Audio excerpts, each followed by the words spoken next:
नमस्कार दोस्तों, आदाब, गुड मॉर्निंग। 3 दिन हुए 23 दिसंबर 2025 की शाम खबर लेकर आई हिंदी के वरिष्ठ कवि कथाकार विनोद कुमार शुक्ल के निधन की। वे 88 वर्ष के थे। उनके निधन की सूचना के साथ ही हिंदी साहित्य में एक ऐसी आवाज़ के चुप हो जाने का एहसास हमें हुआ जो कभी ऊंचे स्वर में नहीं बोली, कभी मंचीय आक्रोश का हिस्सा नहीं बनी, लेकिन जिसने अपने समय की सबसे गहरी और सबसे असुविधाजनक सच्चाइयों को बेहद शांत भाषा में दर्ज किया। उनके जाने के बाद साहित्य जगत ही नहीं बल्कि राजनीति के शीर्ष स्तर तक शोक और श्रद्धांजलि के कई दृश्य सामने आए हैं और ये दृश्य अपने आप में कई सवालों को जन्म देते हैं, लेकिन इस पर चर्चा बाद में। पहले विनोद जी की बात।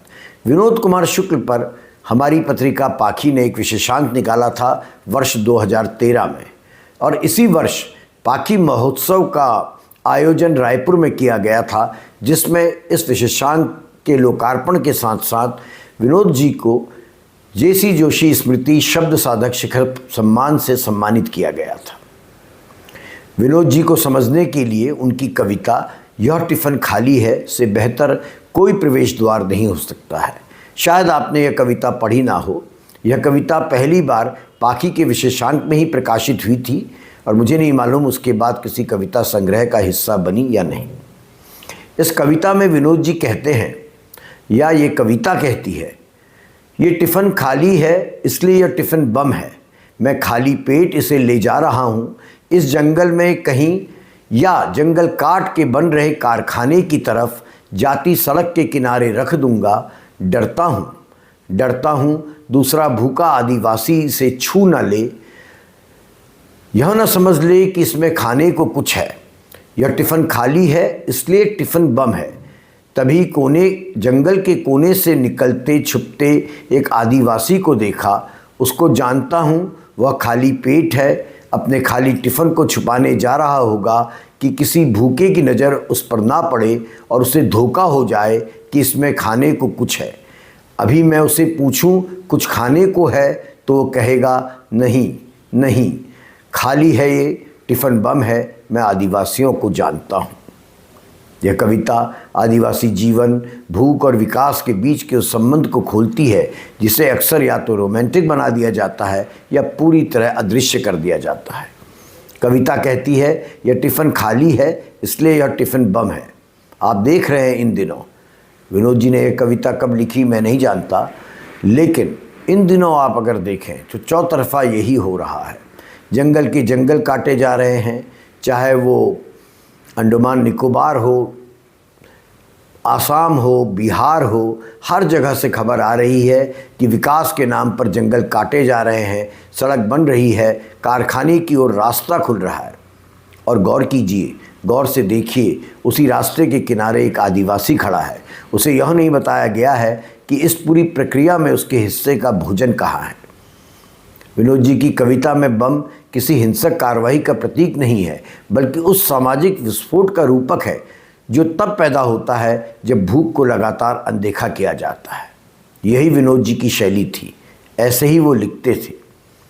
वे बाबा नागार्जुन की तरह सीधे प्रहार नहीं करते थे। वे नहीं कहते थे कि इंदू जी क्या हुआ आपको, सत्ता के नशे में भूल गई बाप को। उनके कहन का तरीका अलग था, अनूठा था। इस कविता में सत्ता पर कोई सीधा आरोप आपको नज़र नहीं आएगा। न किसी नीति का नाम है, न ही किसी सत्ताधीश का उल्लेख है। फिर भी यह कविता हर उस सत्ता को कटघरे में खड़ा करती है जो विकास को सड़क और कारखाने तक सीमित मानती है और मनुष्य के पेट को गौण समझती है। यही विनोद कुमार जी की लेखन रणनीति है। वे सीधे वार कभी नहीं करते। वे स्थिति को इस तरह रख देते हैं कि पाठक स्वयं निष्कर्ष तक पहुंच जाए। उनका लेखन राजनीतिक है, लेकिन राजनीतिक भाषा से मुक्त है। विनोद जी का साहित्य आप कह सकते हैं काल निरपेक्ष रहा है।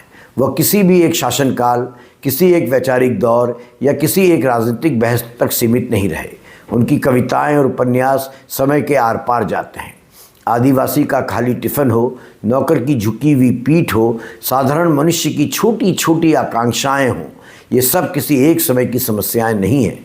यही कारण है उनका लेखन आज भी उतना ही बेचैन करता है जितना उनके लिखे जाने के समय करता था। उनकी भाषा को अक्सर सरल कह पुकारा जाता है, लेकिन यह सरलता यदि आप गौर से देखें, पढ़ें तो सतही नहीं है।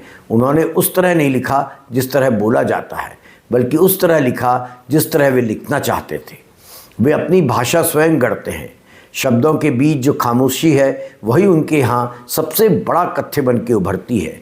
उनकी पंक्तियाँ आपको कई बार अधूरी सी लगेंगी, लेकिन वही अधूरापन हमें सक्रिय करता है, आम पाठक को सक्रिय करता है, सोचने को मजबूर करता है। पाठक को वहाँ रुकना पड़ता है, वह सोचता है, और यही साहित्य की मेरी समझ से असली ताकत है। विनोद जी मूल रूप से मध्य प्रदेश से आते थे, बाद में मध्य प्रदेश का विभाजन हो गया। हिंदी कविता की परंपरा में भाषा को लेकर चली बहसों के संदर्भ में मध्य प्रदेश से ही आने वाले एक बड़े कवि भवानी प्रसाद मिश्र की कविता मुझे अभी विशेष रूप से याद आ रही है। उनकी कविता कहती है, मिश्र जी की कविता, कलम अपनी साध और मन की बात बिल्कुल ठीक कहे, यह एकाद यह कि तेरी भर ना हो तो कह, और बहते बने सादे ढंग से तो बह। जिस तरह हम बोलते हैं उस तरह तू लिख, और इसके बाद भी हमसे बड़ा तू दिख। चीज ऐसी दे कि स्वाद सर चढ़ जाए, बीज ऐसा बो कि जिसकी बेल बढ़ जाए। फल लगे ऐसे कि सुख रस सार और समर्थ, प्राण संचारी की शोभा भर न जिनका अर्थ। यह कविता भाषा की सहजता, संप्रेषणीयता और जीवन के सीधे संवाद का आग्रह करती है। लेकिन विनोद कुमार इसी परंपरा में रहते हुए उससे अलग राह चुनते हैं। वे उस तरह नहीं लिखते जिस तरह बोला जाता है, बल्कि उस तरह लिखते हैं जिस तरह वे चाहते थे लिखना। उन्होंने कभी भाषा को साधा नहीं, उन्होंने भाषा को रचा। उनकी भाषा बोलचाल जैसी दिखती है, लेकिन वह हूबहू बोलचाल नहीं है। गौर कीजिएगा, उसमें ठहराव है, मौन है, और वही मौन अर्थ पैदा करता है। उनका उपन्यास नौकर की कमीज हिंदी उपन्यास परंपरा की सबसे महत्वपूर्ण कृतियों में गिनी जाती है। यह सत्ता और दास्ता के रिश्ते को किसी विद्रोही कथा के रूप में नहीं, बल्कि रोजमर्रा की आदतों और समझौते के रूप में सामने रखता है। यह नौकर कोई नायक नहीं बनता, वह व्यवस्था को चुनौती नहीं देता है, बस जीता है, थोड़ा झुककर, थोड़ा डर कर, थोड़ा उम्मीद के सहारे।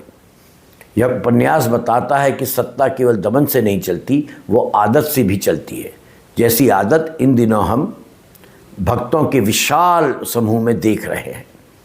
उनके अन्य उपन्यास आप देखिए, खिलेगा तो देखेंगे और दीवार में एक खिड़की रहती थी, वे भी इसी साधारण जीवन की असाधारण त्रासदी को दर्ज करते हैं। यहाँ ना कोई महान उद्देश्य है, ना कोई ऐतिहासिक मिशन है। यहाँ छोटे लोग, छोटे सपने और छोटी छोटी हारें हैं, लेकिन यही लोग किसी भी सत्ता के लिए कभी भी सबसे बड़ा सवाल बनकर उभर सकते हैं। विनोद जी के यहाँ ना तो विराट का उत्सव है, ना महानता का प्रदर्शन है। वे राजा पर सीधे कभी प्रहार करते आपको नजर नहीं आएंगे। वे प्रजा का दुख लिखते हैं, और जब प्रजा का दुख पूरी ईमानदारी से लिखा जाता है तो राजा का सच अपने आप सामने आ जाता है। इसी पृष्ठभूमि में उनके निधन के बाद आए कुछ दृश्यों को मैंने देखा। छत्तीसगढ़ के मुख्यमंत्री उनके घर गए, और आपको याद होगा इससे पहले कुछ अर्सा पहले ही जब वो बीमार थे और रायपुर एम्स में एडमिट थे, तो प्रधानमंत्री जी उन दिनों छत्तीसगढ़ गए थे। उन्होंने भी फ़ोन करके विनोद कुमार शुक्ल का हालचाल जाना था। उनकी मृत्यु के बाद छत्तीसगढ़ के मुख्यमंत्री का उनके घर जाना, उनके अंतिम दर्शन करना, उनको राजकीय सम्मान के साथ विदा करना, ये सब कुछ मानवीय संवेदना के दायरे में जरूर आता है, लेकिन सवाल सम्मान का नहीं, उसके पीछे छिपे अर्थ का है। उनके निधन के बाद कवि कुमार विश्वास का उनके घर जाना भी एक, आप कह सकते हैं, प्रतीकात्मक घटना है। कुमार विश्वास आज उस सांस्कृतिक परिधि का हिस्सा हैं जो मौजूदा सत्ता के करीब मानी जाती है। इसलिए कुमार जब वहाँ पहुँचे, उससे मुझे ये संकेत नज़र आया कि साहित्य के क्षेत्र में भी वर्तमान सत्ता अपने नायक तलाश रही है। आपने देखा, हम सब ने देखा है, बीते वर्षों में भारतीय जनता पार्टी द्वारा इतिहास, संस्कृति और साहित्य में नायकों के पुनर्पाठ की प्रक्रिया तेज हुई है। पहले यह प्रक्रिया सुभाष चंद्र बोस और सरदार वल्लभ भाई पटेल तक सीमित थी, अब ये साहित्य की ओर बढ़ती नजर आ रही है। विनोद जी जैसे लेखक इस प्रक्रिया के लिए उपयुक्त प्रतीक हैं। वे सम्मानित हैं, उन्हें हालिया समय में ज्ञानपीठ भी दिया गया था।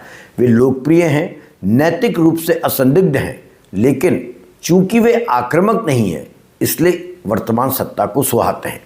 उन्हें सम्मानित कर यह संदेश दिया जा सकता है कि सत्ता साहित्य के साथ है, बिना इस जोखिम के कि साहित्य सत्ता से तीखे सवाल पूछे।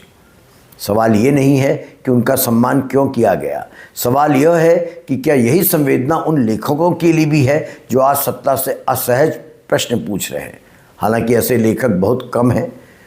बहुत पहले कथाकार संजीव ने, उपन्यासकार संजीव ने पाखी को दिए एक साक्षात्कार में कहा था, लेखक कायर होता है। इस दौर में मैं बहुत नज़दीक से इसको देख रहा हूँ और महसूस कर रहा हूँ। हमारे बहुत सारे लेखक बहुत कुछ लिख रहे हैं लेकिन असहज प्रश्न नहीं पूछ रहे हैं।